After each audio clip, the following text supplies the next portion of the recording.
एक समय भगवान विष्णु मृत्यु लोक में विचरण करने के लिए जा रहे थे। लक्ष्मी माता ने उनसे कहा, प्रभु मैं भी आपके साथ पृथ्वी लोक पर चलूंगी। तब भगवान विष्णु ने कहा, अगर आप मेरी बात मानेंगी तभी मैं आपको अपने साथ ले चलूंगा। मैं जो भी कहूँगा आपको वही करना पड़ेगा। तब लक्ष्मी माता ने कहा, ठीक है प्रभु, मैं वही करूँगी जो आप कहेंगे। तब भगवान विष्णु के साथ लक्ष्मी जी भी भूमंडल पर आ गईं। कुछ देर बाद एक जगह पहुंचने पर भगवान विष्णु ने लक्ष्मी जी से कहा कि मैं दक्षिण दिशा में जा रहा हूँ। जब तक मैं ना कहूँ तब तक आप उधर मत आना। आप यहीं पर रुककर मेरा इंतजार करना। विष्णु जी दक्षिण दिशा की ओर चले गए। लक्ष्मी जी ने मन में सोचा कि दक्षिण दिशा में ऐसा क्या है जो भगवान ने मुझे उधर जाने से मना कर दिया है। लक्ष्मी जी से रहा नहीं गया और वह भगवान विष्णु जी के पीछे पीछे दक्षिण दिशा की ओर चली गईं। दक्षिण दिशा की ओर चलते चलते उन्हें एक सरसों का खेत दिखाई दिया जिसमें खूब सारे फूल लगे थे। उन फूलों को देखकर लक्ष्मी जी मुग्ध हो गईं और फूल तोड़कर अपना श्रृंगार करने लगी। श्रृंगार करने के बाद लक्ष्मी जी आगे बढ़ीं।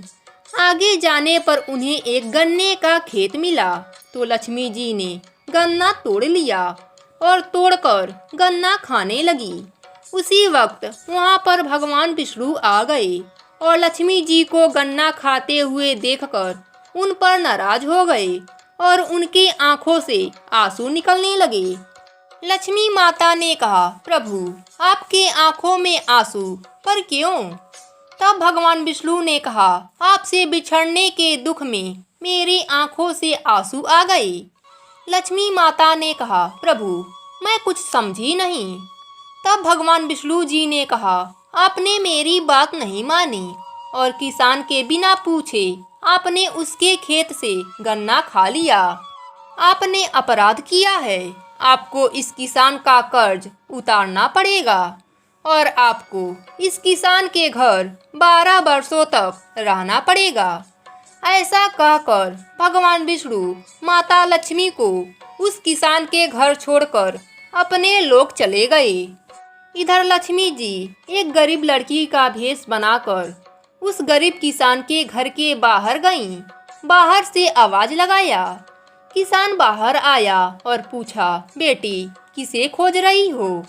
लक्ष्मी माता ने कहा, मुझे कोई काम दे दीजिए, मेरा कहीं ठिकाना नहीं है। उस किसान की पत्नी और 3 बच्चे भी थे। उनका गुजारा बहुत ही मुश्किल से हो पाता था, परंतु किसान बहुत ही दयालु था।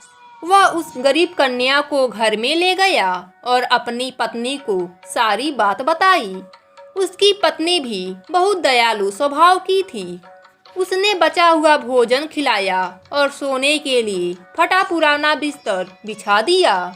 लक्ष्मी माता उस गरीब किसान के घर में काम करती और उसके खेत में भी जाकर काम करती। लक्ष्मी माता के रहने से उस किसान का कारोबार बढ़ने लगा। कुछ ही दिनों में वह सेठ कहलाने लगा। वह गरीब किसान इसका सारा श्रेय उस गरीब कन्या को देता और उस कन्या को अपनी बेटी जैसा प्यार देता। लक्ष्मी माता उस किसान के घर 12 वर्षों तक बड़े ही आनंद से रहीं। 12 वर्षों के बाद लक्ष्मी जी का जाने का समय आ गया। भगवान विष्णु लक्ष्मी जी को लेने के लिए किसान के घर आए। लक्ष्मी माता भगवान विष्णु जी के साथ जाने के लिए उस घर से निकली।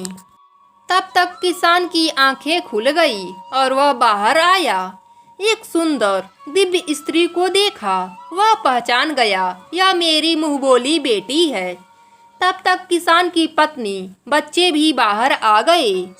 सबने माता लक्ष्मी और भगवान विष्णु का दर्शन किया। किसान ने माता से क्षमा मांगने लगा। लक्ष्मी माता ने कहा, मैं तो सिर्फ अपना कर्ज उतार रही थी, इसमें तुम्हारा कोई दोष नहीं।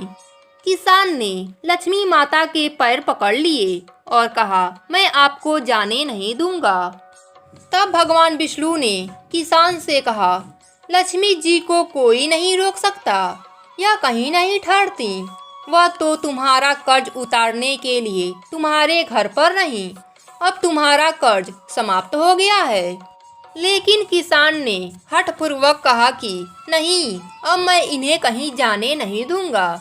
तब लक्ष्मी जी ने कहा कि हे किसान, तुम मुझे रोकना चाहते हो तो मैं जैसा कहूँ वैसा करना। कल धनतेरस है, तुम घर को लीप पोत कर स्वच्छ रखना, रात्रि में घी का दीपक जलाकर रखना, शाम को मेरी पूजन करना और एक तांबे के कलश में रुपए भरकर मेरे लिए रखना। मैं उसी कलश में निवास करूंगी, किंतु पूजा के समय मैं तुम्हें दिखाई नहीं दूंगी। इस एक दिन की पूजा से मैं तुम्हारे घर में सदा निवास करूंगी। यह कहकर लक्ष्मी माता अंतर्ध्यान हो गईं। अगले दिन किसान ने माता के कहे अनुसार पूजा किया। उसके घर में कभी अन्य धन की कमी नहीं हुई। हे लक्ष्मी माता, जैसे उस किसान पर अपनी कृपा करें, उसी तरह हम सब पर भी अपनी कृपा बनाए रखना। जय हो लक्ष्मी माता की।